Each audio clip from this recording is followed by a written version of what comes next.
Bhante, I pay my reverent salutation in the holy feet of Acharya Shri Mahashamanji.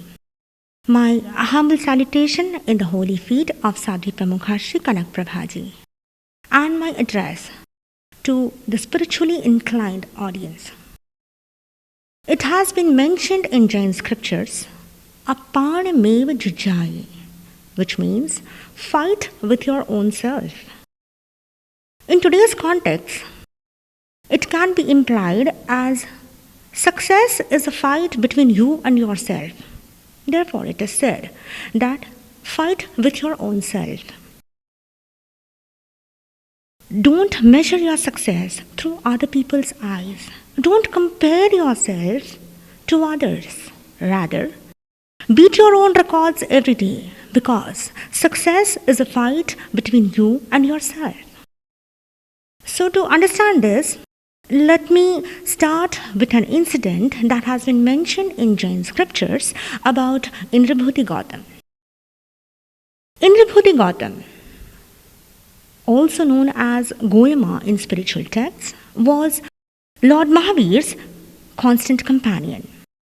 He was construed as a charming man and is well loved by the followers of Jainism even today. So, there came a time in his life when he was a little disheartened.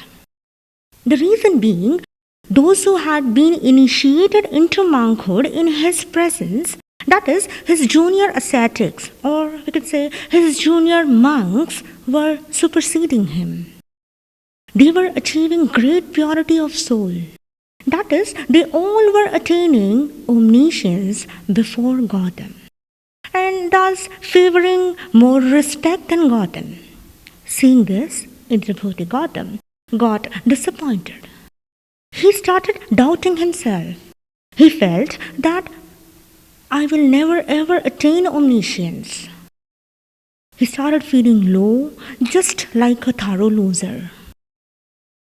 Here in this case, in this incident, Gautam seemed to compare himself with his juniors. And this act of comparison made him lose his confidence. I think not only Gautam, but haven't we all went through something very similar in our lives too? Don't we see comparison everywhere around us? In every part of our life, whether at school, at college, at workplace, or among siblings. Yes, we do. We see that parents compare their children's grades with other children at school, wondering why their child scored less than others. We see that hundreds of couples dump themselves into depression just by comparing themselves to those insta-perfect couples who share images of their wonderful lives. We see that social media platforms, which have been very useful, helpful, and enjoyable in many ways, encourage us to put out into the world only the most sanitized, flattering, and praiseworthy versions of our life, thereby injecting comparison in the rest of the world. We see that a number of teenagers fall prey to comparison and feel insecure about themselves. They start feeling that my body isn't good enough, my wardrobe isn't trendy enough, my house isn't aesthetic enough. Oh, am I myself enough? We see that a number of youngsters who get fascinated and intrigued by the rosy lives of beautiful and successful icons end up spending hours a week scrolling through the lives of these people, thereby feeling defeated about themselves. Moreover, if we go to see in the commercial world, brand marketing is such a strategy that encourages us to draw comparison all the time. You are not trendy if it's not Apple. You are not fashionable if it's not something A-list celebrity wear. And you are not successful if it's not Ferrari. So comparison is all over. In fact, comparison is a part of our life. whether we like it or not. I think very few of us know that the act of comparison, that which is demotivating and demoralizing, can be made motivating, inspiring, and uplifting. How? If we understand one thing, that comparison can be of two types: comparison with the performer and comparison with the performance. If we compare ourselves to the performer, it will disturb us. It will make us feel jealous. It will make us feel inferior. It will affect our productivity. On the other hand, if the comparison is made on the grounds of performance, then it will surely give us a blueprint for improvement. It will clearly show us the pathway to success and also inspire us to move forward. So in this way, comparison can be made with the performer as well as on the grounds of performances. So comparing ourselves to the performer can be a negative comparison, while comparing ourselves on the grounds of performance can be a positive comparison. Okay, let us understand this with an example. Simran loves her husband a lot, but cannot stand her husband admiring his mom for her cooking. Whenever there is a fight, immediately she asks, "Whom do you love the most, me or mommy?" Simran keeps on comparing herself with her mother-in-law, thereby making her life miserable. Here in this incident, mother-in-law is a performer and her cooking skills is her performance. Simran is trying to compare herself with the performer. That is, she is trying to compare herself with her mother-in-law. So it is just like comparing an apple to an orange. She doesn't understand, or she refuses to understand, that a mother is a mother and a wife is a wife. Can an apple ever become an orange? No. Both are fruits, but still they are not the same. Both have their nutritional value, both have their individual characteristics, but still they are not the same. So how can two people be same in skills, intelligence and other things? They cannot. Just imagine what would happen if Shah Rukh Khan and Karan Johar start comparing each other. Shah Rukh Khan is a leading actor and Karan Johar is a successful director. Both the roles cannot be swapped together. If either of them start feeling superior or inferior to each other, or they begin to get ego involved, then not just him, but the entire movie world would lose out.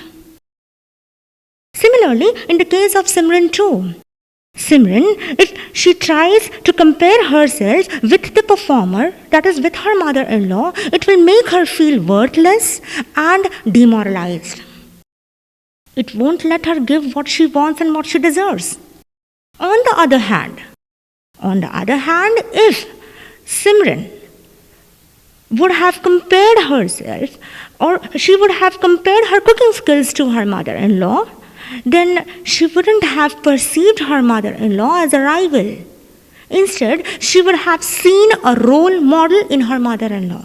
A role model that is 10 steps ahead of Simran. A role model who is doing exactly the same what Simran longs to do, what she desires to do. A role model who is giving Simran a roadmap to a similar goal of hers. I think comparison can be made positive and constructive when compared on the grounds of performance. In constructive comparison,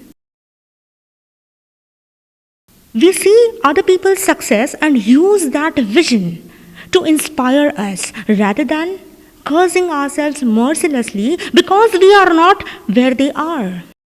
Constructive comparison gives us the feeling that something greater and more rewarding is possible for us as well, because we see it in someone else. So the same can be seen in ourselves too. Negative comparisons steal our joy, our paychecks, and our sanity. If we don't stop comparing ourselves to others, we will keep on spending money and mental energy just trying to keep ourselves up. And we will keep on picking ourselves apart and see everything that we think is wrong with us. Moreover, our friends, our colleagues, and our near and dear ones will keep on becoming that mirror where all we could see is our shortcomings staring back at us. So there's a need to break the cycle of such negative comparisons because it is a maze with no exit. One of the ways to deal with such negative comparison is to keep a record of all your achievements, whether big or small. Generally, what happens is, in the process of comparison, we proceed overlooking our strengths and weaknesses while focusing on that of others. So, to avoid this, it is advisable to keep a record of all those good things, whatever they are. Like if it is something that you have aced a project at work, then make it a record. If it is something that you have helped a friend in a crisis, make a record of it. If it is something that you have dragged yourself to a gym on the morning you were really not willing to, make a record of it. Write it down, jot it down. Writing down and looking at all that you have achieved will help you to bolster your self-esteem. And bolstering up your self-esteem will help you to reduce the burden of your self-doubt. Another way to deal with such comparison is practicing honest and continuous introspection. Introspection is a process of looking inward. It is a process wherein you keep a journal and observe your thoughts.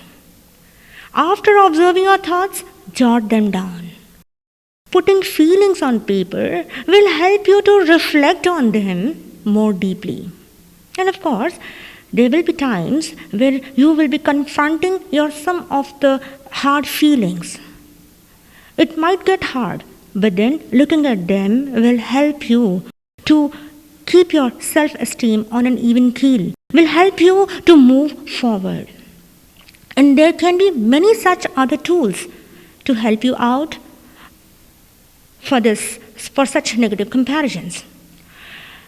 Working with these tools is an ongoing process, be it updating the record of your achievements or confronting the emotions which you don't want to express. Breaking free of comparison is not a linear journey.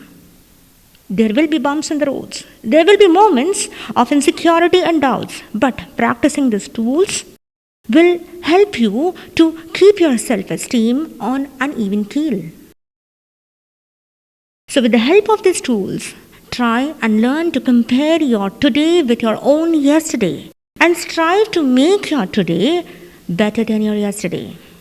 Because there will always be someone prettier, more intelligent, talented, outgoing and bubbly. You don't have to look at them. Don't see other people doing better than you. Beat your own records every day because success is a fight between you and yourself. Om Arham.